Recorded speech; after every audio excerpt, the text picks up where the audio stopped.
No,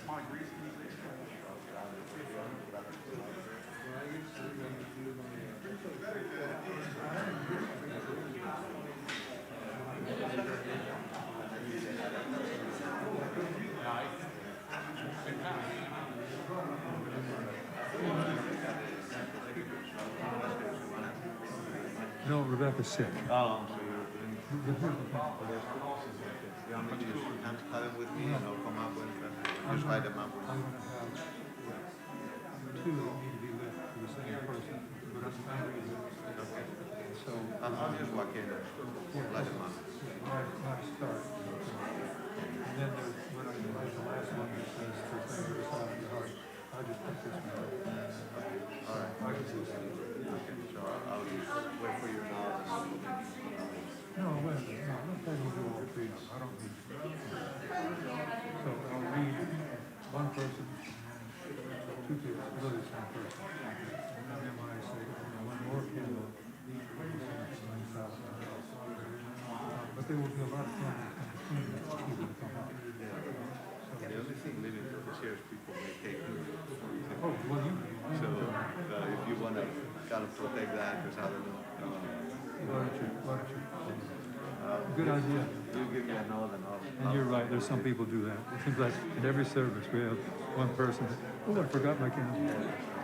We should say, yeah, we have some for sale.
Ding, ding. Good morning, everybody.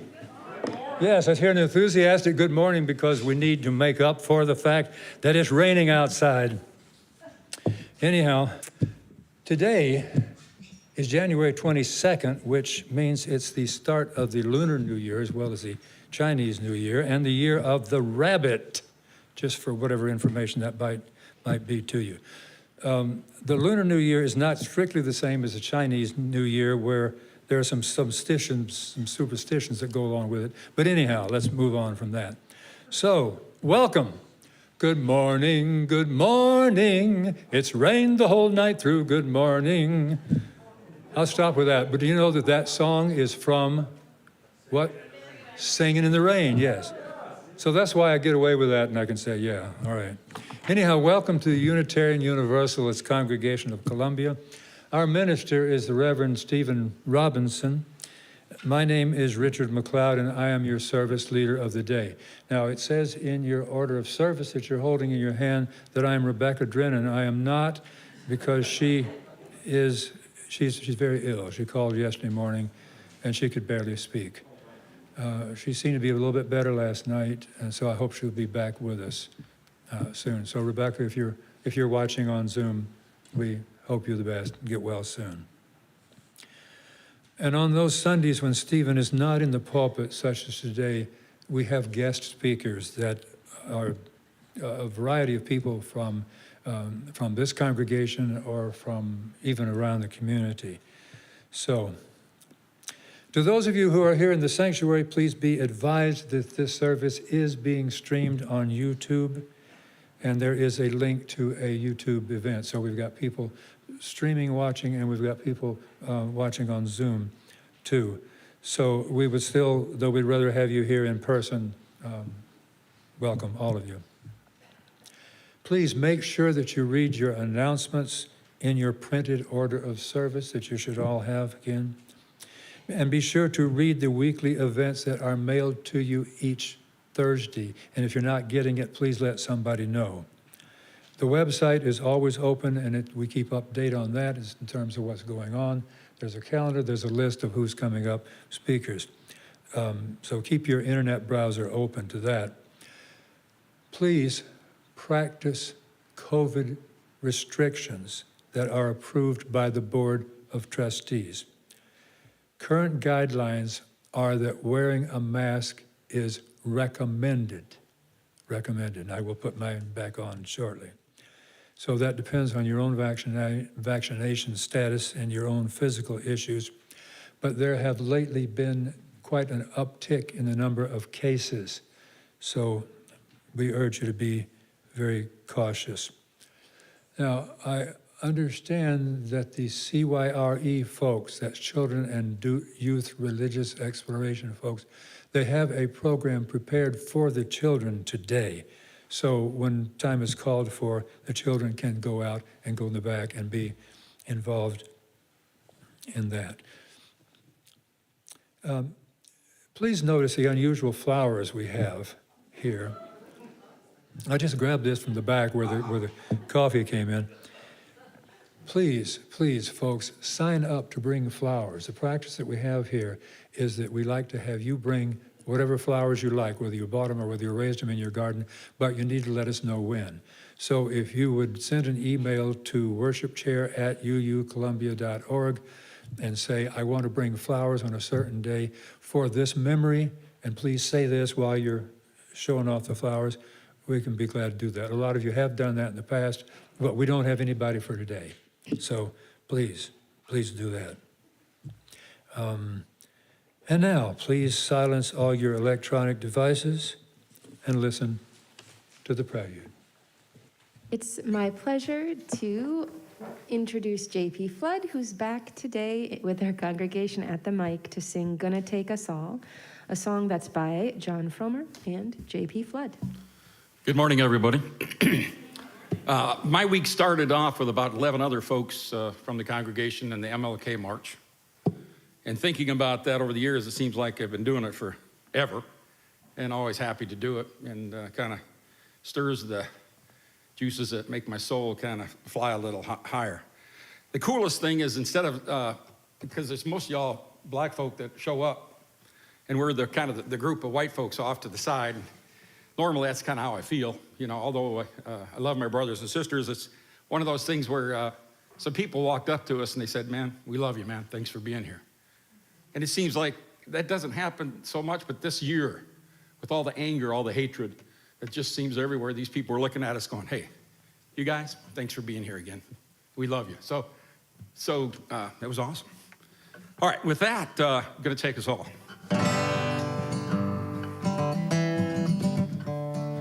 So if you're not fired up, I guarantee you will be. We need Buddhists and Baptists, Quakers and Catholics too. We need atheists, agnostics, Muslims and Jews.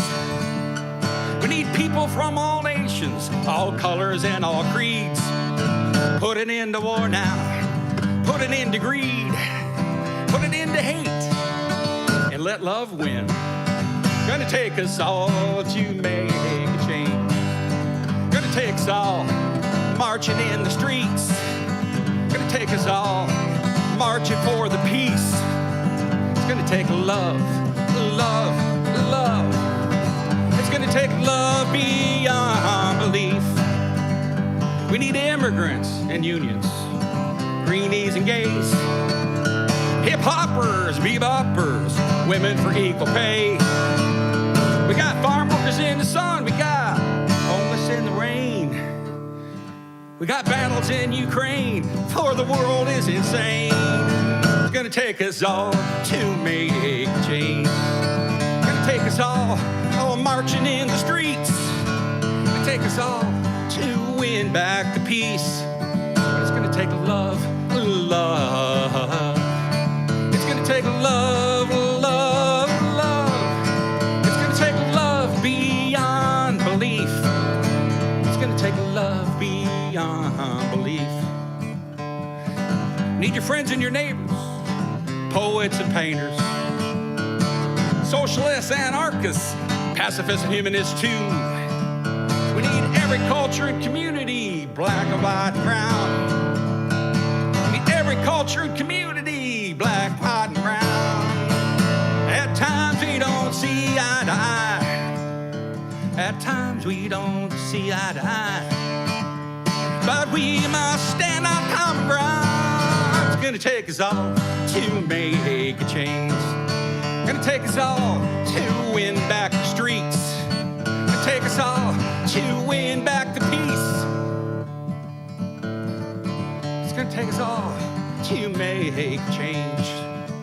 Take us all to win back the peace. Take us all to win back the streets. We'll need love, love, love. We'll need love beyond belief. We'll need love beyond belief.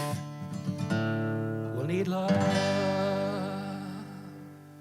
Thank you.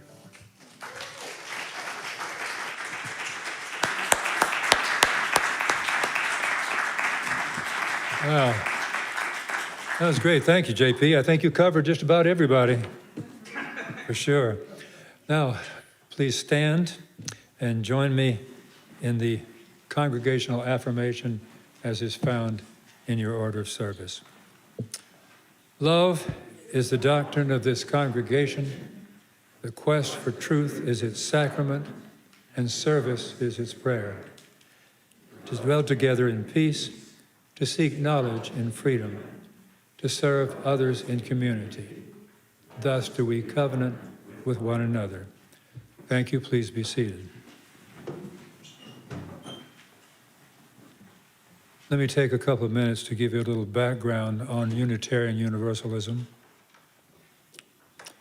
Unitarian Universalism is a diverse and non-creedal religion. We are a covenantal religion. That means we don't have to believe the same in order to treat each other the same, with respect, equity, compassion, and dignity. Our community is based on deeds, not creeds. As Unitarian Universalists, we side with love, embracing all people regardless of age, color, race, socioeconomic status, physical ability, or religious background. We have been officially designated by the Unitarian Universalist Association as a welcoming congregation. That means that we welcome LGBTQ plus individuals. And we especially invite families with young children. We even have a nursery. We encourage people to wear name tags so that we may know each other better. And for those of us who need to remember our own names, it kind of helps sometimes too. Board members wear green name tags, and they usually welcome your comments, questions, or suggestions. Will the board members stand up so we can see who you are? Yeah, thank you.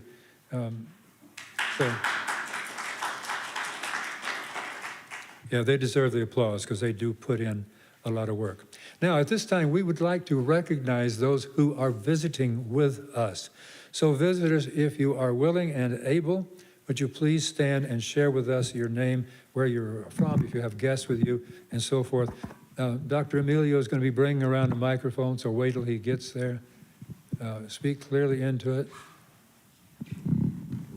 Yes, I'm Angie Raven, and my sister, I'm sorry, I'm a little emotional today. My sister, my niece, my sister are here visiting today.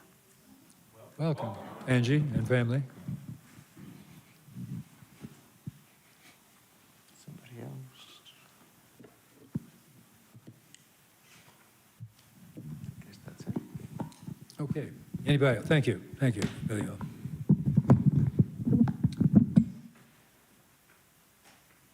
Now, just a reminder to visitors here, if you would, please fill out a visitor's card. There should be something in a chair back behind you.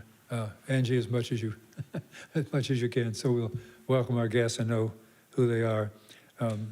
When you do that, we'll send you our newsletters and emails, stuff like that. We will not come knocking on your door, so no problem with that. So let's take a moment to greet each other. Remember our distancing and our masking while you do this. So turn to those around you, give a pleasant smile, a handshake or a fist bump. We'll take a few minutes to do that, please.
Thank you. Please be seated. I know you just barely get started on a conversation when it's time to quit, but you can continue it afterwards in the social hall.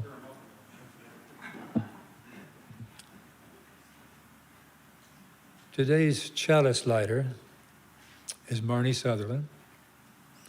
Marnie's going to come up and tell us a bit about herself. Hi, my name is Marnie Sutherland. How many of you went to Sunday school? When I was raised Unitarian, we were read Bible stories and asked our opinion. So when Moses parted the sea, the teacher said, what do you think really happened? And 7-year-olds, tsunami, hurricane, tornado, low tide, high tide. So I joined this church a month ago. I started coming to this church in September. About a year ago, I drove around South Carolina, only 2 places that had Unitarian churches, to find my next home base. I moved here from Massachusetts, and I saw Greenville and Clemson. I'm like, oh, these are nice. But when I came to Columbia, I felt like I came home. And I came to this church a few times, and people were very welcoming. So I want to say how grateful I am to be part of this church and know you all. Thank you.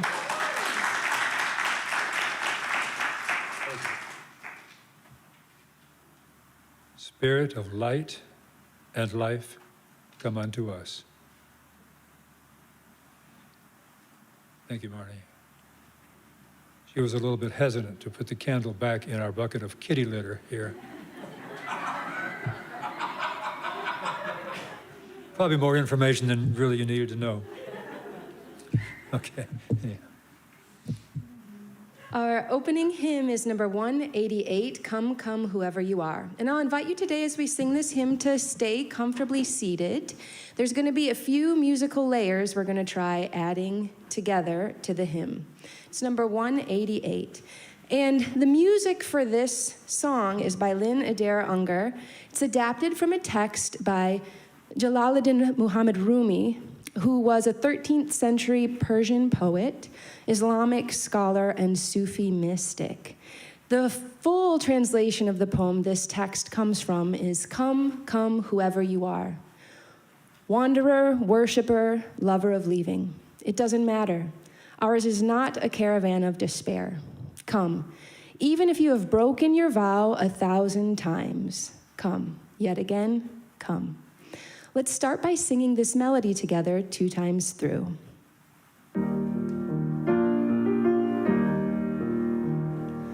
Come, come, whoever you are, wanderer, worshiper, lover of leaving. Ours is no caravan of despair. Come, yet again come.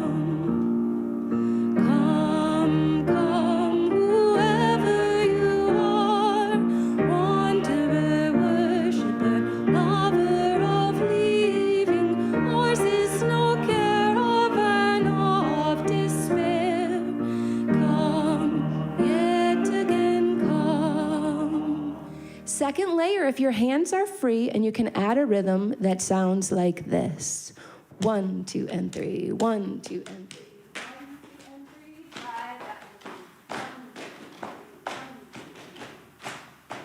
Keep going. Come, come, whoever you are, wanderer, worshiper, lover of leaving. Ours is no caravan of despair. Come, yet again come.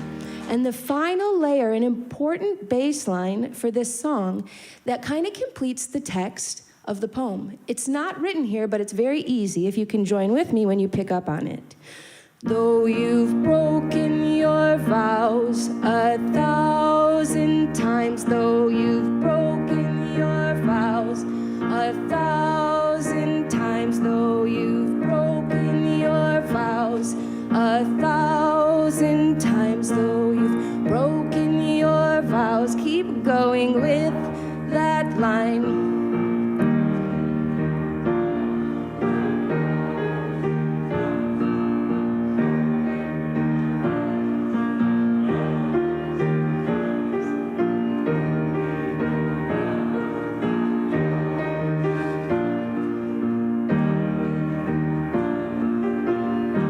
Let's end by layering those things together. We'll sing it twice through, and you have a choice. You can join me in singing the melody. You can carry through that bass line, and if you're able to keep a rhythm going at the same time, go for it. 1, 2, 3, go. Come, come, whoever you are, wanderer, worshiper, lover of leaving. Ours is no caravan of despair. Come, yet again come. Come, come, whoever you are, wanderer, worshiper, lover of leaving. Ours is no caravan of despair. Come, yet again come.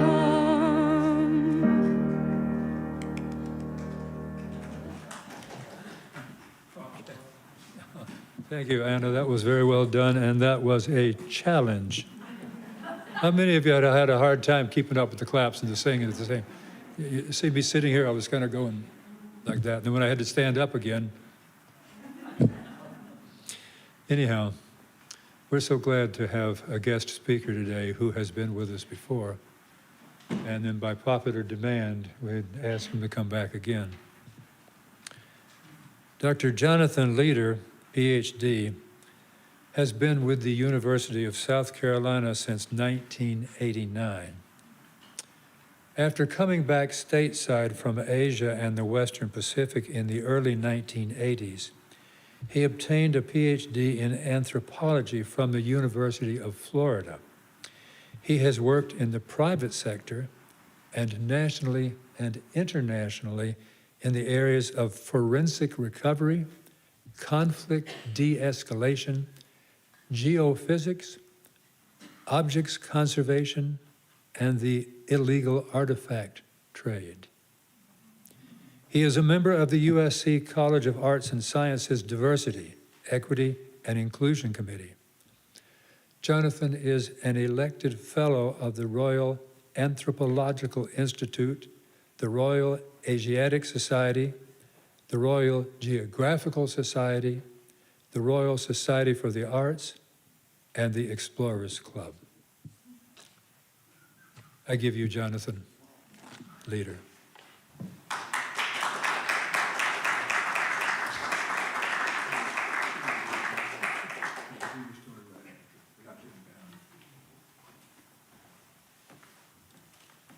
Well, I don't know who that person is, but I'd really like to meet him.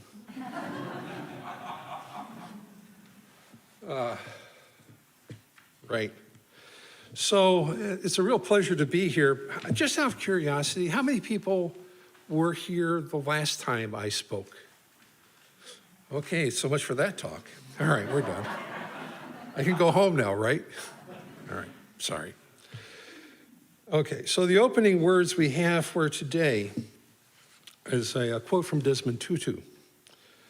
And it goes, "My humanity is bound up in yours, for we can only be human together."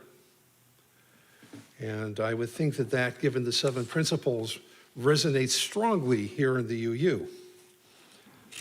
So I understand I'm supposed to give a couple very brief stories, which is difficult for me, brief, not the stories, for children and kids. So we will do that. These are traditionals. So the wording may seem a little strange at times, but these are traditional Ashkenazic stories. When the time came for naming their firstborn son, a husband and wife began to wrangle with each other. She wanted to name him after her father. He wanted to name him after his father. Unable to agree, they went to the rabbi to referee the dispute. "What was your father's name?" asked the rabbi the husband. "Nahum." "Oh, okay." "And what was your father's name?" the rabbi asked the wife. "Nahum." "Right. What's this arguing about?" asked the puzzled rabbi. "Well, you see, Rabbi," said the wife, "my father was a scholar. He was a decent man. He was an honest man. But my husband's father, he was a horse thief. How can I name my son after such a man?" The rabbi pondered and pondered. It was indeed a ticklish matter. He didn't wish to hurt anybody's feelings, so he said, "My decision is that you name your son Nahum. And then you wait for the test of time. If he turns out to be a scholar, well, then we know who he's named for, and if he's a thief, well,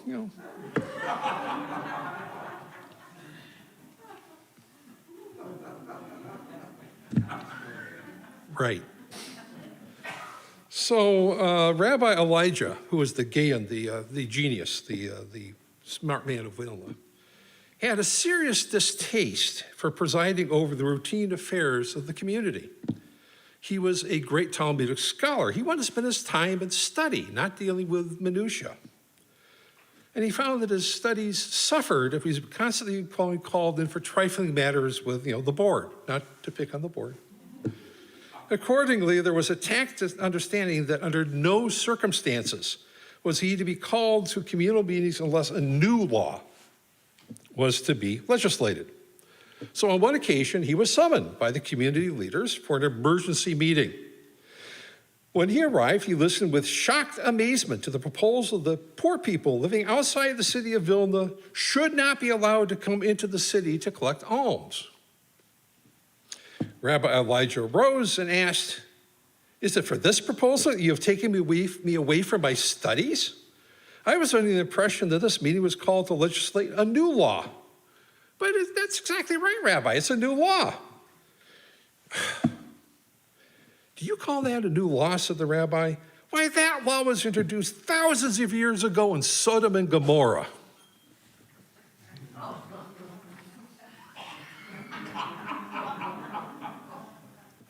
Yeah. All right. Well, that's my two stories. I hope the children enjoyed it. Please join me in singing the children out.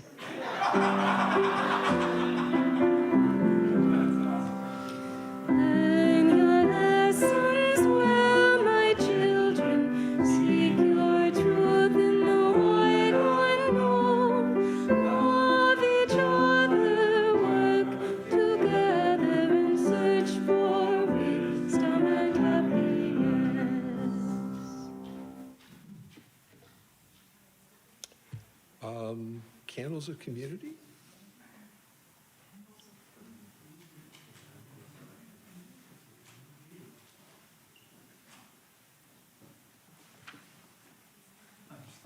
Yeah, it's just my turn again. I'm just still laughing. I lost it.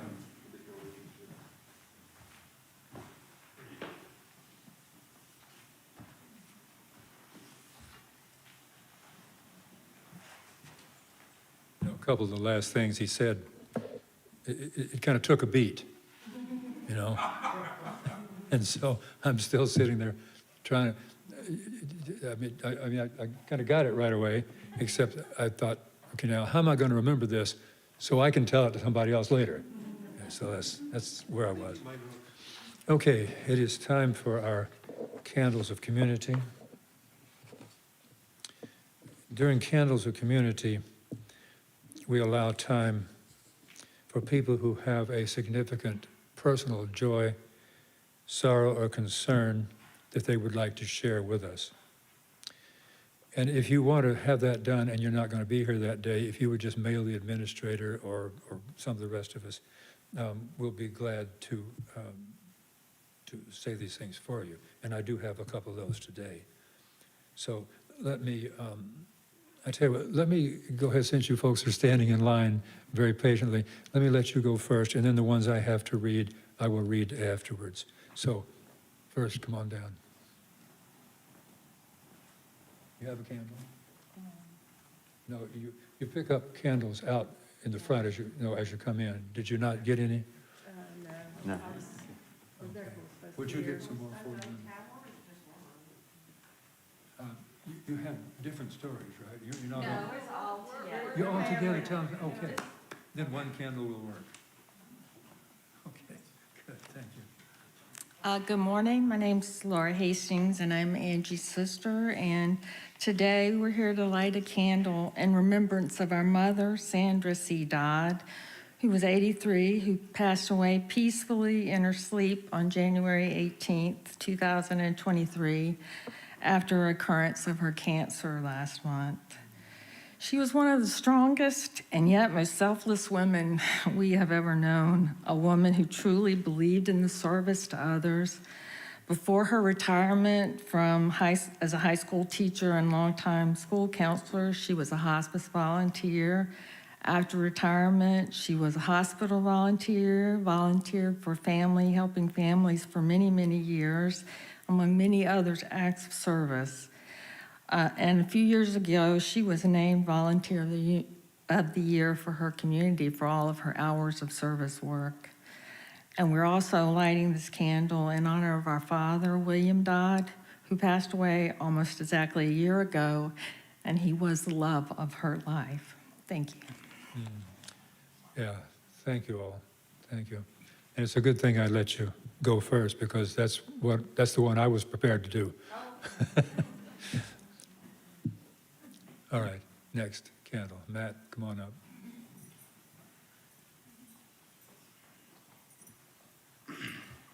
This Friday, January 27th, is Holocaust Remembrance Day, and I'd like to light this candle in remembrance of the 6 million people that were persecuted and killed simply for what they believed in.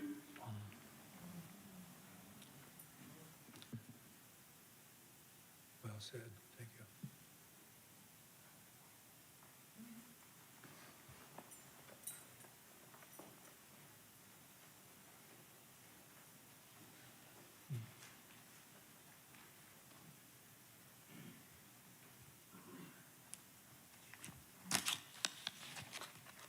This is a mess.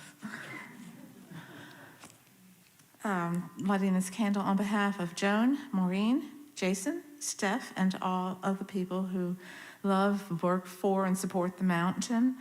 And I light this also to thank all of those who stayed for lunch and the presentation last Sunday, and hope that you will all find your way to the mountain with us one of these times.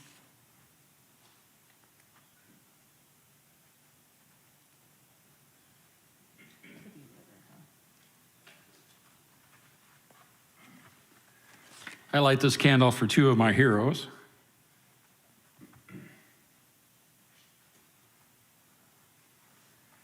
The first one's name is Arthur Duncan. I don't know how many of you grew up where you were watching Lawrence Welk on Saturday night, but even as I must have been like 8 years old, and I was watching this guy tap dance, and I was like, I want to do that. I want to be that guy, right? And so anyway, Arthur Duncan died. Of course, he was famous for tap dancing, always dressed to the nines. And he said, and people said, you know what? The guy never said a single bad thing about anybody ever. He died this week at 97 years old. The other one, my other hero, not so good of a guy, but we loved him. His name was David Crosby, the famous Crosby, Stills, Nash, and Sometimes Young. Famous for his tenor voice and his harmonies. Died at 81 this past week. I light the candle for my two heroes. Thank you.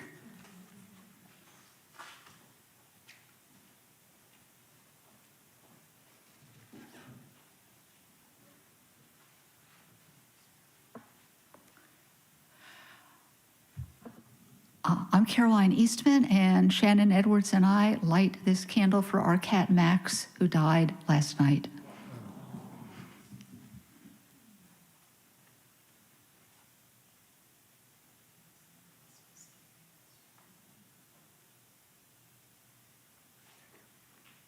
Thank you, Caroline.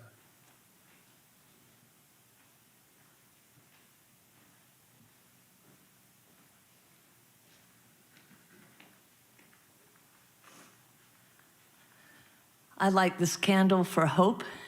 As many of you know, the 2023 legislative session has begun. I spent all of Thursday down at the State House. There are a few good bills, like a hate crimes bill and an anti-discrimination, but I can tell you there are many, many bad ones. And we all have to work really hard and advocate and not lose faith so that we can make sure that our values, which we believe are the values of good people in the United States, that everyone is equal, is maintained.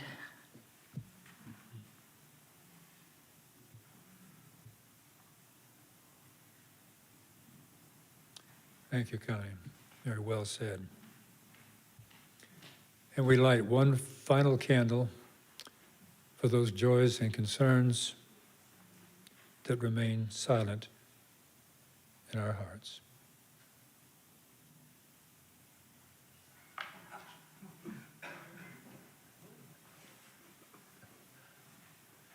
You didn't burn yourself there. Well, you're a doctor. You can heal yourself, so it's a... Okay, so... What physician, yeah, I know. Physician, heal thyself. That's out of line. To ponder these joys and concerns, let us pause for a moment of silent meditation.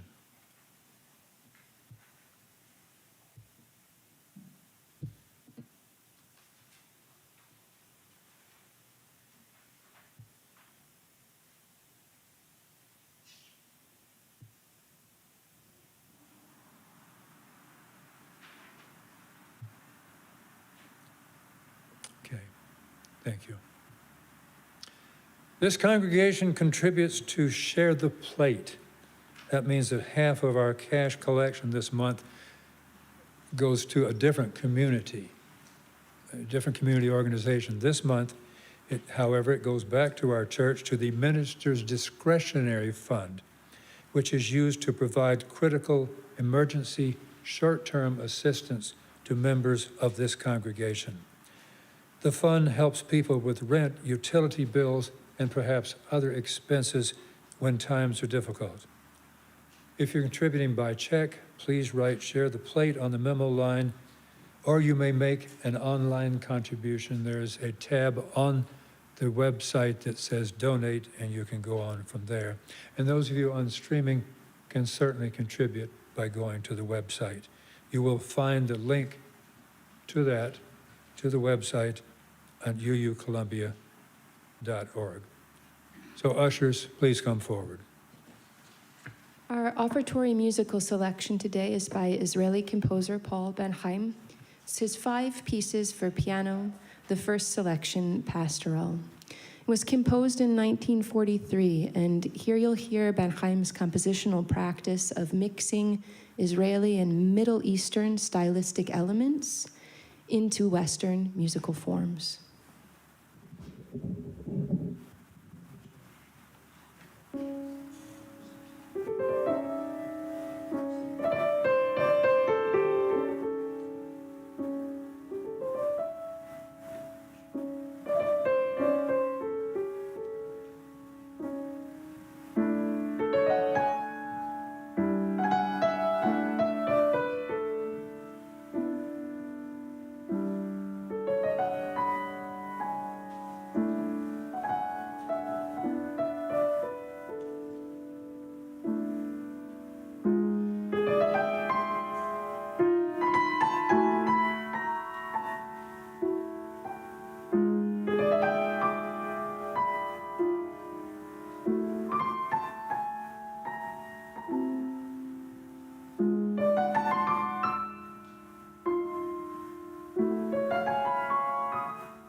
We receive these gifts with gratitude, thanks, appreciation, because it demonstrates that you are truly a giving community.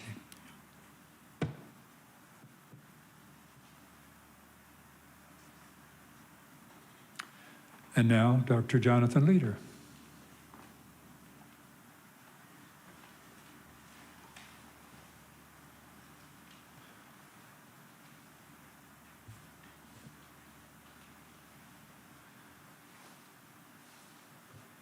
going to be a little less humor in this one.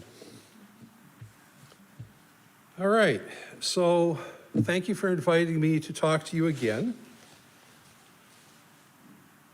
Hopefully I'll still be invited when I'm done. What you're about to hear is a personal perspective, yet as such, I'm not speaking for anyone else. I'm speaking for me. This is from me, okay? Right. And as I'm sure you remember from the last time I talked here, I tend to start with the unhappy things, right? So we're going to do that. So where are we? A Pew Research Center survey this last year found that growing numbers of religious and political leaders are embracing the Christian nationalist label. And some dispute the idea that the country's founders wanted a separation of church and state. Of those polled, and let's remember what polling means, not everybody in the United States was contacted, not everybody answers the phone. Of those polled, 60% believe that the original intention was for the U.S. to be a Christian state. 45% stated the U.S. should be a Christian state. 33% said it was a Christian state. The Anti-Defamation League's most current poll, done with the collaboration of the National Opinion Research Center of the University of Chicago and funded by the 1-8 Foundation, has 85% of Americans believing at least one anti-Semitic trope. 85%. In 2019, that was 3 years ago, 61%. And now 20% believe 6 or more. By the way, this trend is also seen regarding Islam and others, not simply us.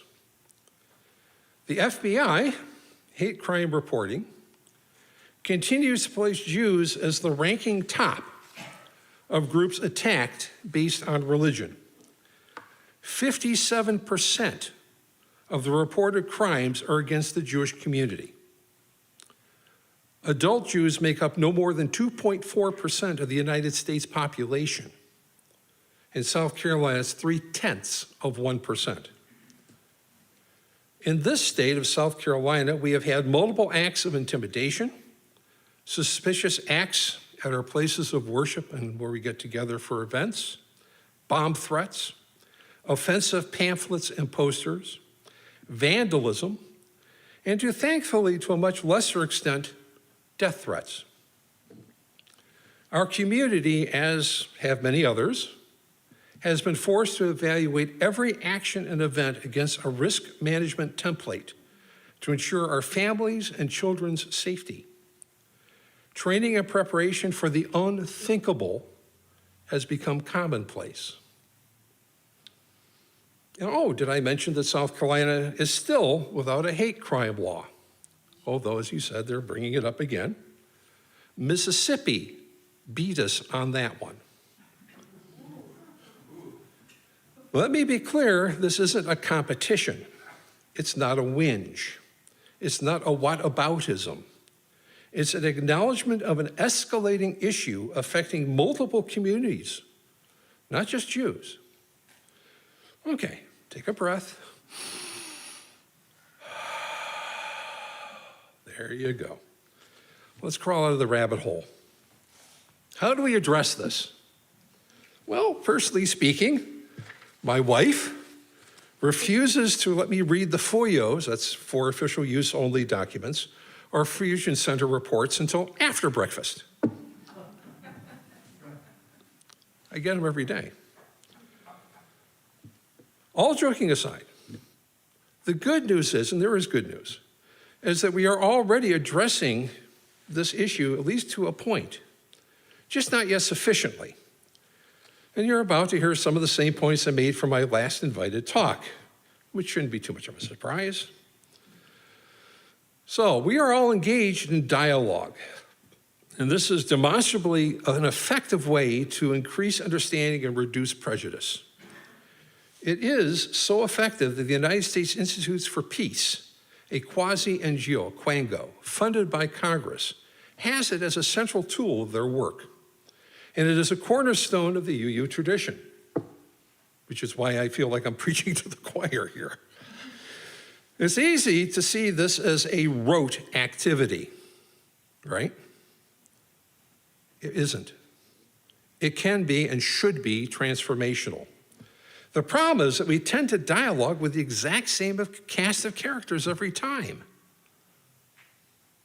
The nurturing of a mutual understanding and forming of closer bonds is essential, so we should be doing some of that.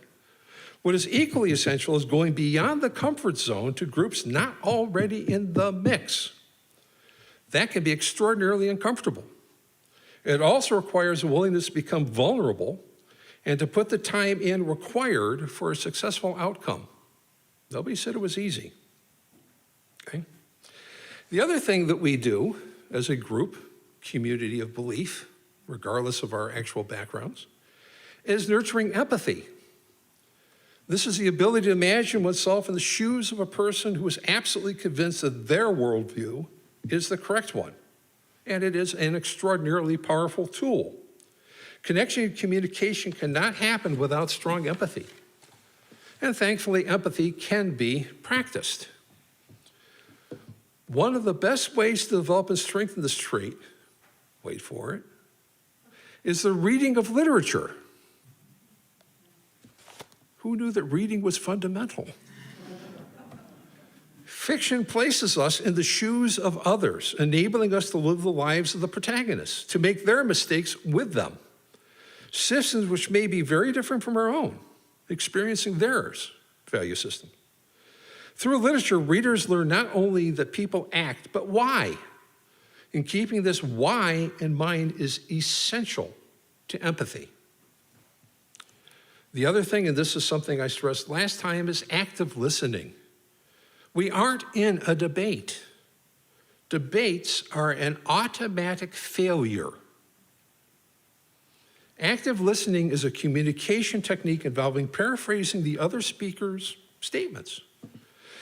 The simple act of showing that you're listening by paraphrasing other speakers makes them feel valued and heard. It also demonstrates that you're willing to have a two-way conversation. That's extraordinary. Compassion is not the same thing as empathy, but is equally important. We need to be willing to feel heartbreak for others. Rather than hardening our hearts against the plight of those considered enemies, feel for them. Look upon their troubles and visualize the same tragedies happening to you, your own community, your own people. Visualize the pain they must feel. That transforms them from being inhuman other to a very human us. What we're trying to do here is strengthen social cohesion. It reduces the chance for identity-based conflict. In part, the answer lies in reframing the problem by figuring out the deep-seated emotions behind the conflict. We are engaged in what the media has termed a culture war. Personally, I think that is a remarkably trite and dismissive term that produces no acceptable outcome. It's an idiot term. Not that I have an opinion. What we do have are strongly held beliefs that some consider have been infringed upon. We need to ask ourselves the question, what are people truly angry about? Think critically about this. Ask the person why they hold their position. Ask them what they need, what they fear. At their core, are they afraid that you intend to eventually bar them from celebrating their cultural activities or religious holiday? Do they believe that you threaten them in some way? If so, reframe the problem in those terms and reassure the person of your actual intention. Take the problem out of its adversarial frame and the situation may be diffused. At the least, you'll be communicating within a better understood perspective. In effect, we are producing and wielding social capital, organized networks of people who work towards civic ends. And this is something we're pretty good at. We have a plethora of state groups, some faith-based, some not, that are working in this area. The main key to this issue is the encouragement and training of interfaith leaders who then mobilize within their communities in collaboration with others for the common good. Those activities, our activities, foster the continuity of identity communities and reduce their isolation. We are treating diversity not simply as a flag wave, but in a positive manner of handling differences with dignity and moving from tolerance, which is the lowest possible bar, to understanding. Alleviating isolation is a key activity. When groups fear hostility and threats to what they see as the best way of living, which is their way, they withdraw. They isolate themselves for protection. The act of withdrawal and isolation is often misconstrued by the dominant groups in the society, feeding the worst perspectives of the majority. So in the course of our activities, if we do these things, we are creating binding narratives for diverse societies. And these are broad subjects. They're not all national, they can be local. Often they're simply more than a commitment to the common good that everyone can agree upon. It's a consensus statement. It produces a foundation and hopefully trust where later discussions of what things are not shared can be discussed honestly with understanding. This last point is very important. Interfaith harmony isn't about subsuming all faiths and religions into one generic belief system.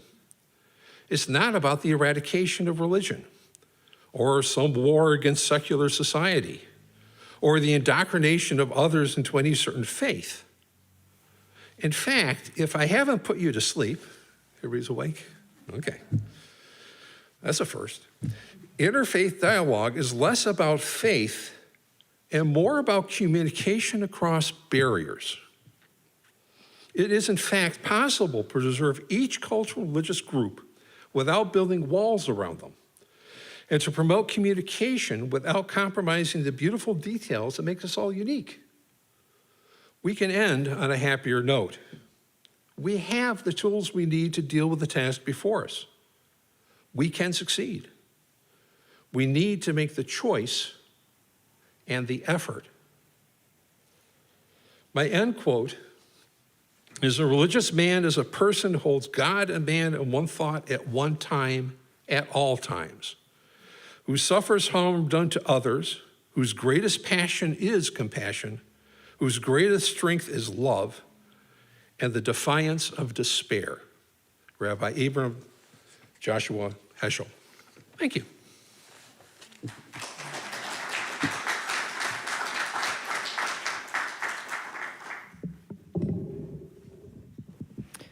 I invite you to stand as you're willing and able and join in singing our closing hymn, number 298, Wake Now My Senses.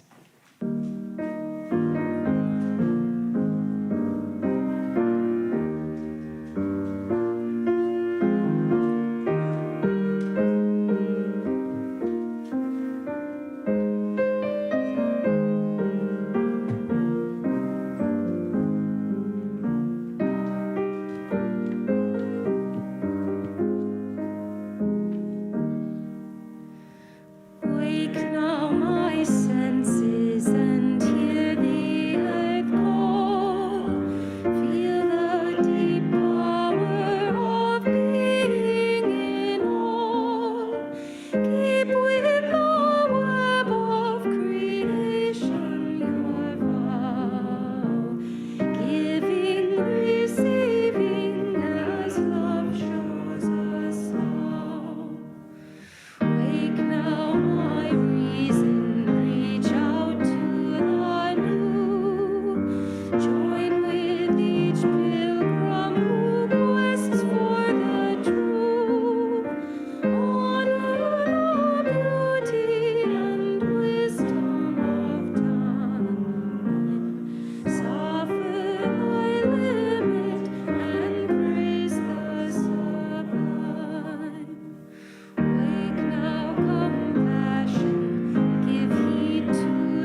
So my middle name is Moses. And so rather than wandering the desert for 40 years, I gave the end quote early. What can you do? So I'm going to give you the end quote again. Simply because it's a good end quote. One thing you should know about Heschel is everybody venerates him now, and I'm of the generation where Heschel was active. And my parents venerated him. But the vast majority of the community did not venerate Heschel. He really didn't. They had serious issues with him. They had serious issues with MLK. People forget that prior to his assassination, he was one of the most vilified and hated people in the United States. Now you've got people quoting him, often out of context, but quoting him. And at the time when he was alive, these same people, had they been there, not simply a twinkle in their daddy's eyes, would not have supported him. Something to keep in mind. So when I read Heschel, I remember not simply his words, but his effort. He put himself on the line. He put himself linked arm to arm in the front when the expectation was he might not survive to go home. People forget. Some of us are old enough, we remember, velociraptors, whatever, but we do remember this. A religious man is a person who holds God and man in one thought at one time, at all times, who suffers harm done to others, whose greatest passion is compassion, whose greatest strength is love and defiance of despair. Abraham Joshua Heschel. Thank you.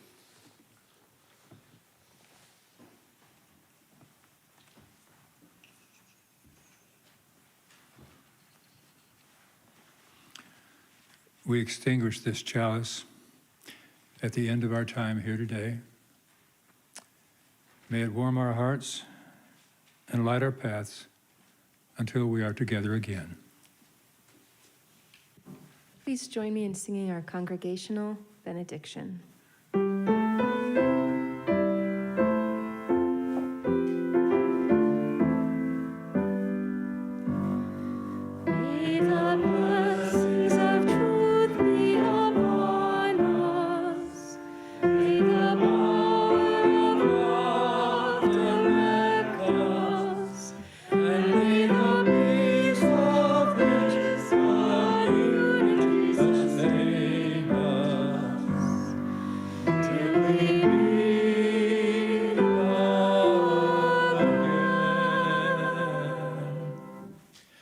This concludes our service. Thank you for joining us, especially our visitors, Angie and family. You're welcome to stay and visit with each other. I do understand that there are some snacky kind of things going on in the social hall. But still be aware of the COVID restrictions, your distancing and all this. So for those of you here in the sanctuary and those of you watching on YouTube streaming, we will see you next week right here when Stephen Robinson, our minister, is back in the pulpit. Thank you all for coming.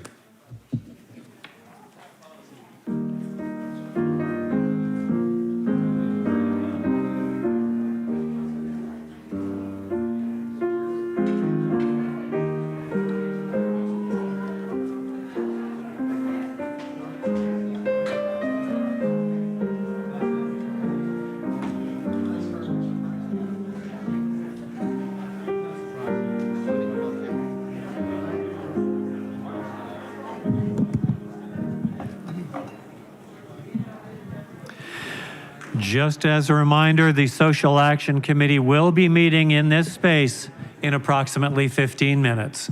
Once again, the Social Action Committee will be meeting in this space in about 15 minutes. Thank you.